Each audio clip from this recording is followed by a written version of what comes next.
Good morning. Thank you for tuning in this morning. I hope you're having a great week. Do you remember Tuesday, in our video on Tuesday, we were in Galatians chapter 5, and we talked about where Paul said that neither circumcision or uncircumcision has any value at all. That the only thing that counts is faith expressing itself through love. We said that circumcision was a big issue, but it could have been any law that they picked. It has no value at all. The only thing that matters or counts is faith expressing itself through love.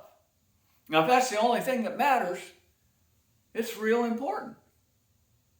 This morning, I want to move on in Galatians chapter 5, and I want to start reading in verse 13.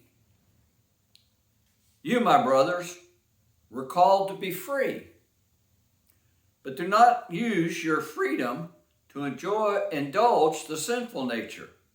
Rather, serve one another in love. The entire law is summed up in a single command: love your neighbor as yourself. If you keep on biting and devouring each other, watch out, or you will be destroyed by each other.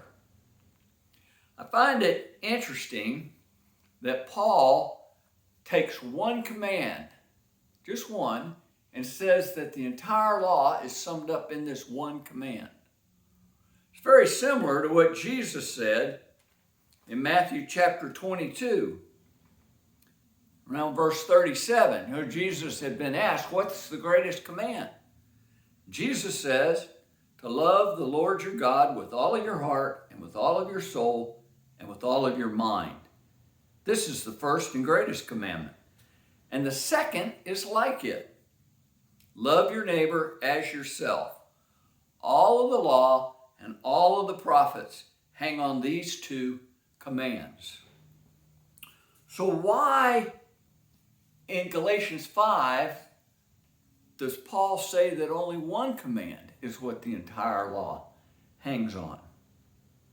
I want to read from the book of John, chapter 14, beginning in verse 23. Jesus replied, if anybody loves me, he will obey my teachings. My Father will come to him, and we will come to him and make our home with him. He who does not love me will not obey my teachings. These words you hear are not my own. They belong to the Father who sent me. Jesus equates us loving him to obeying his teaching, to obeying the Father's words, because that came from the Father. So, and he says if we don't keep his teachings, that we don't love him. In other words, if we don't keep his commandments, we don't love him. But if we do love him, we keep his commandments. You know, as parents, we have children. And regardless of what our children say, we really understand that they love us when they obey us and do what we ask them to do. We find that in life. You know, the common saying is that words are cheap.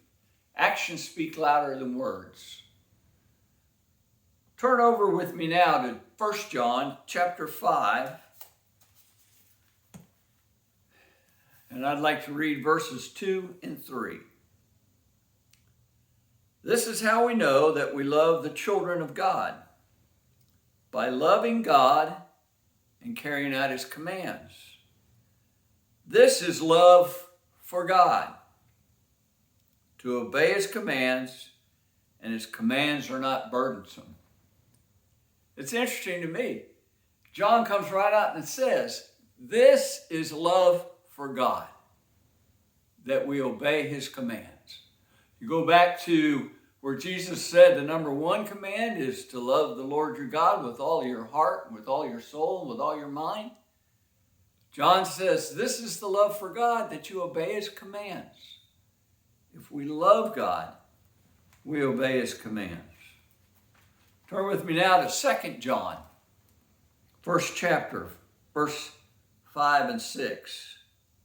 And now, dear lady, I am not writing you a new command, but one we have heard from the beginning. I ask that we love one another. And this is love, that we walk in obedience to his commands. As you have heard from the beginning, his command is that you walk in love.